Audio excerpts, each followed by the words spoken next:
나는 밀리터리 덕후다. 본격 밀리터리 팟캐스트 밀떡을 시작합니다. 청취자 여러분께 경례 밀떡.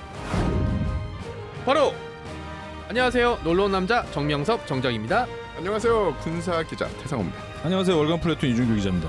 네, 밀떡 이번 시간 시작하도록 하겠습니다. 이번 시간에는 유튜브 댓글도 그렇고 뭐 밴드에도 그렇고 막 핫 이슈가 되고 있던 2주 동안 굉장한 화제였죠 지금. 네, 중국제 정찰 풍선. 이 네네. 풍선이라고 하니까 사람들이 그냥 그 운동회에서 팔던 이 조그만 풍선 생각하는데 풍선 크기가 거의 어마어마. 기구죠. 60m 정도 네. 크기에. 이게 애매해서 그렇지 그냥 네네. 풍선이라기보다는 기구라는 사실 표현이 기구죠. 그죠? 네. 그리고 이제 버스 세대 크기의 태양 전지판에 각종 센서 뭐 이런 게 좀 달려 있는 풍선치고는 지나치게 거대하고 이상하게 좀 많이 달려 있는 그런 네네. 존재입니다. 네. 거기에다 사람 달았으면 우주로 갔어요. 아, 그렇죠. 네. 네. 이게 이제 중국이 띄운 정찰 풍선 정찰 기구이고 하필 또 미국 이렇게 영토 안으로 들어가 버렸어요. 처음에 이 사건이 벌어진 뒤에 미국에서는 정체불명의 풍선이 군사용 풍선이다. 메이드 인 예. 차이나 그것도. 그러니까 그런 식으로 이야기를 했고 중국 쪽에서는 아니다 민간용이다라고 이야기를 그냥 했습니다. 잘못 날아간 거다. 네. 예, 그런데 문제가 있어요. 그래서 사람들이 서로의 주장이 다르니까 이제 찾아보기 시작을 했습니다.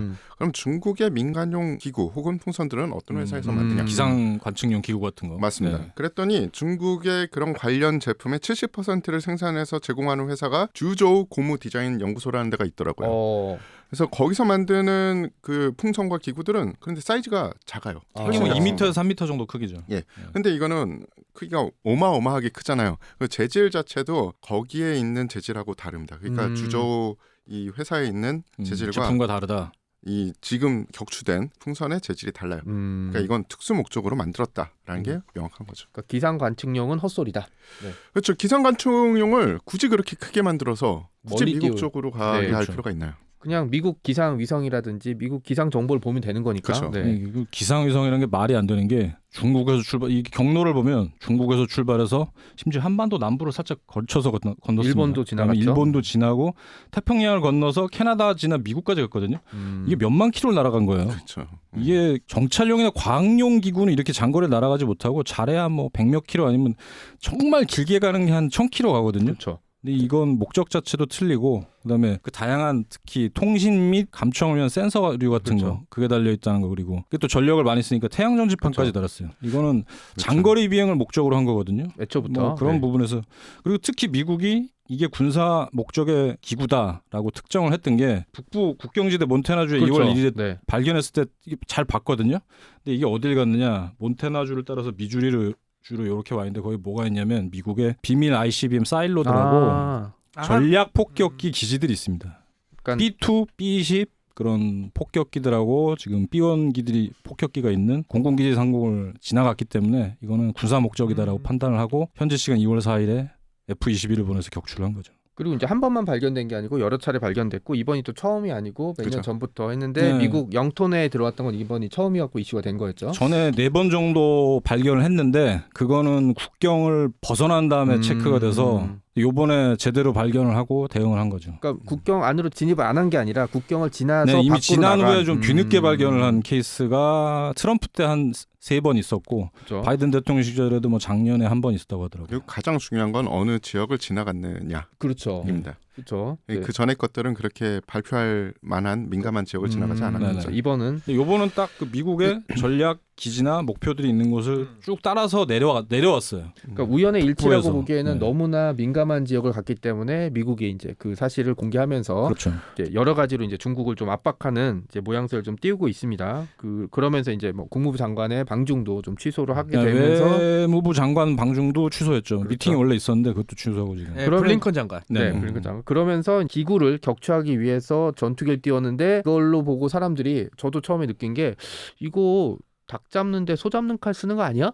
라는 생각이 들었어요. 왜냐하면 랩터를 띄웠거든요. F-22가 멋지게 편대 비행을 하다가 기구를 향해 날아가는 마치 어벤져스 같은 영상이 나왔죠. 그렇죠. 이걸로 해서 또 뭐 기구인데 이게 또 기관총이나 이것도 아니라 또 사이드와인더를 쐈어요. 이거 그래도 비싼 미사일인데 기구가 아무리 비싸다고 해도 미사일보다 쌀 거 아니에요. 거기다가 이 해안가에 떨어지는 풍선 잔해를 수거하기 위해서 타이콘테로가급 순양함, 그다음 알레이버급 구축함, 그다음에 또 뭐 상륙함 뭐 이런 거 다 동원해서 자네들을 또 수거했습니다. 그리고 이게 또 브레이킹 뉴스로 계속 미국에서 나갔죠. 그죠. 큰 이슈가 됐던 건데 완전 영화 같은 모습을 계속 보여주면서 선전 효과는 정말 극대화시킨 것 같습니다. 이게 또 그리고 뭐냐면 이 전투기 랩터 조종사의 콜사인을 그 2차 대전 때 독일군의 풍선을 많이 격추해서 에이스가 됐던 프랭크라는 이제 이름을 해서 콜사인 정한 게 A부터 Z까지 일종의 퍼포먼스. 그러니까 뭐 중국에 대한 경고, 그다음에 미국 국민에 대한 어떤 보여주기 좀 메시지를 좀 보여준 거 아니냐라고 돼 있었는데 작전을 위한 전용 패치까지 만들었더라고요. 그렇죠. 그리고 이제 민간에서 아마 패치가 만들어 지금 디자인이 공개되고 있는데 미국 현지에서는 이 문제에 대해서 어떻게 생각하지? 그러니까 잘 모르는 사람들 보기에는 이게 군사용이라고도 이렇게 비싼 전투기 띄워서 이렇게 호들갑을 떨 문제야?라고 생각을 할 수도 있거든요. 일단 첫 번째는 민간 풍선 혹은 기구가 그쪽 한쪽으로 날아갈 필요가 없고요. 그렇죠. 두 번째는 중국이 과연 하늘에 나는 것 중에 민간이 있는지가 의문이고요. 아, 그렇죠. 그런 거를 논의로 하고 일단 미국 사람들의 시선으로는 미국 사람들이 웬만하면 흥분을 그렇게 자주 하지는 않지만 이 사람들이 제일 역사적으로 빡치고 흥분할 때는 자국이 공격당했다, 자국이 침범당했다라고 그렇죠. 할 때 굉장히 흥분을 합니다. 진주만 자유와 주권이 침해당했다 하면 난리가 나죠. 2001년 그 9.11처럼. 이 풍선 다 보고 있었죠. 사람들이 뉴스에 나오고 말씀하신 대로 막 브레이킹 뉴스 나와서 사람들 다 보고 있었습니다. 왜 F-22가 투입이 됐냐? 그 수많은 전투기 중에. 그렇죠. 물론 F-15나 다른 기종들이 뭐 이 고도 일정 고도 이상에서 작전해 본 적이 없다라는 그런 이유도 되긴 하는데 저는 그거보다는 그러니까 미국 특히 미군에서 잘 쓰는 대국민 홍보 효과가 아닌가 싶어요. 세금 허투루 쓰고 있지 않다. 이렇게 그렇죠. 잘 쓰고 있습니다. 게다가 그 전에 이런 비슷한 풍선이 있었을 때 이거를 기관포로 좀 쐈다가 이거 파괴시키려고 했다가 실패한 적이 있어요. 몇백 발을 쐈는데 격추가 안 되고. 크긴 하지만 어쨌든 하늘에 있는 걸로 작은 물체니까 그죠. 그렇죠. 그래서 한 발에 확실하게 보내버리자. 처치하면서 그리고 국민들에게 F-22가 세금 먹는 하마가 아니에요, 여러분. 세금 잘 내주세요라고 하기에 최고가 아닌가 싶어요. 일종의 퍼포먼스이기도 하고 그다음에 또 혹시나 이렇게 공개가 됐는데 다른 전투기 띄워서 쐈다가 빗나가거나 아니면 기원포 쐈다가 하면 또 그거대로 망신일 테니까. 그렇죠. 이게 못 맞춰가지고 뭐 무국 쐈는데 못 맞추면 다시 돌고 그거 얼마나 모양 빠지겠어요. 사실 밑에서 취재진들은 나와서 카메라 다 대고 찍고 있는데. 맞습니다. 그리고 F-22 입장에서는 처음으로 공대공 실전에 투입됐다고 하더라고요. 실전 킬마크를 기록한 거죠. 어떻게 보면 좀 웃기기도 한 문제인데 그만큼 F-22를 쓸 일이 없었다는 뜻이잖아요. 그렇죠. 하필 첫 번째 격추가 풍선이 될 거라고는 누가 상상이나 할 수 있겠어요. 그게 또 미국과 중국의 체제 경쟁이 만들어낸 하나의 킬마크 하나 그리게 해주자라는 그런 배려도 있었을 거예요. 왜냐하면 F-15 같은 건 꽤 많이 있거든요. 걸프전에서도 많이 올렸고 이라크전 뭐 코소보에서도 많이 올리고 했기 때문에 아예 없으니까 해보자 그렇게 한 거예요. 근데 한동안 그 킬마크 때문에 엄청 놀림 받을 겁니다. 그렇죠. 풍선이니까. 풍선 그리고 그 조종사들 대대적으로 그러니까 역사적으로 조종사들만 가는 펍이 있거든요.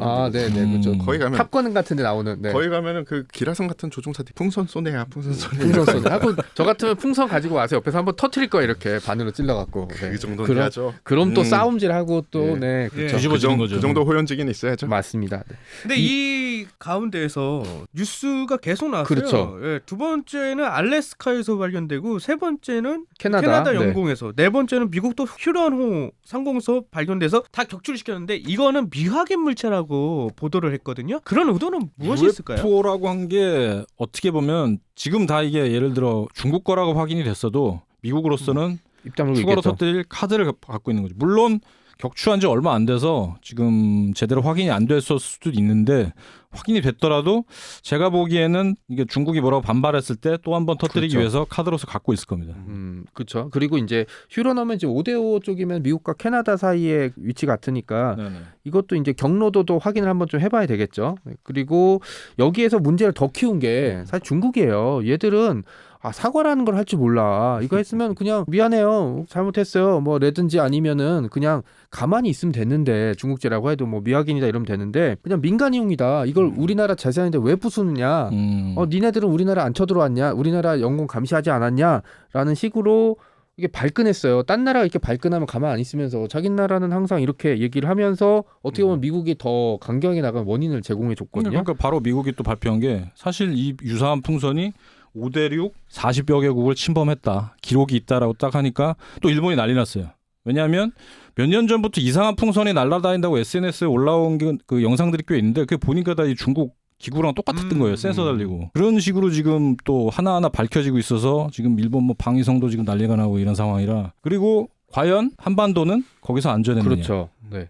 심지어 미국 국무부에서 말하기를 침범당한 나라 중에는 침범당했던 사실조차 모르고 있었던 그렇죠. 경우가 많았다. 우리는 확인을 했는데 예, 그래서 라고 뒤늦게 좀 알려주는 적이 있었는데 이런 이야기는 동맹국들과 따로 뒤에서 따로 이야기하겠다. 조용히 이야기하겠다. 이 민간용이라고 주장한 기구조차도 제주도 근처로 지나서 일본을 지나서 왔기 때문에 네네. 최소한 제주도에 대한 뭐 관측 같은 것들은 했을 그러니까 가능성이 국내 있죠. 언론에서도 지금 국방부에다 질의를 했어요. 국방부 대변인한테 직접 질의해서 6일 대한민국 국방부 대변인이 말을 하긴 했는데 이렇게 됐으면 한국도 정찰을 당한 게 아니냐. 근데 국방부는 확인은 했고 이미 고도와 위치를 봤을 때 영공 침범은 당하지 않았다.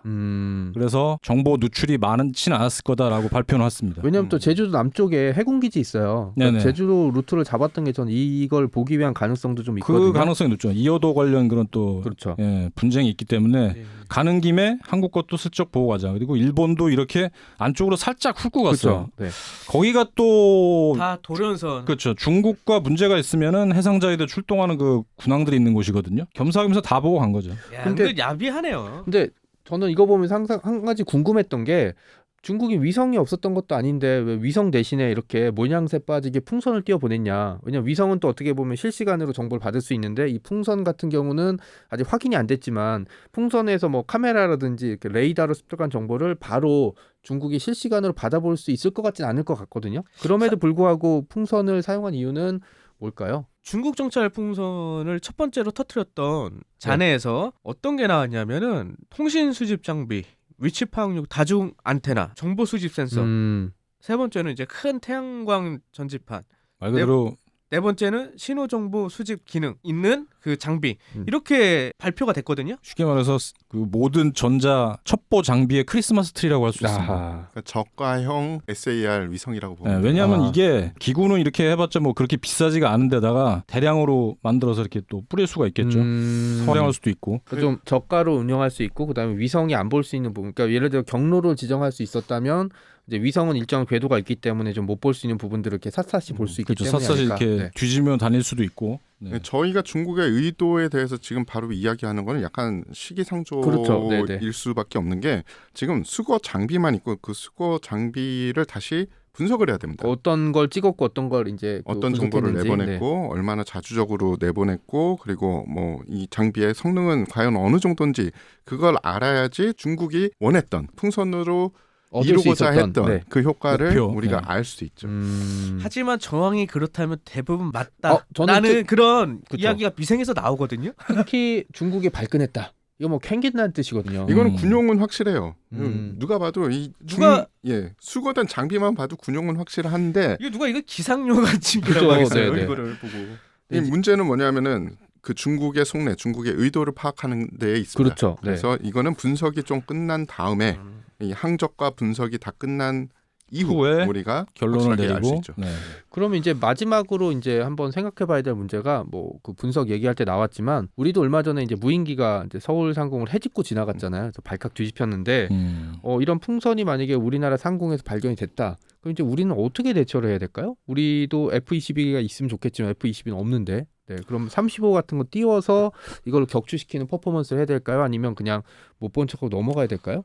F-35라든가 뭐 F-15K를 보내도 가능할 것 같고요. 사실상 실질적으로 격추하자면 F-16을 보내도 되긴 됩니다. F-16을 보내도 KF-16을 네. 보내도 충분히 대처는 가능하고 발견되기만 한다면 즉시 없애야죠.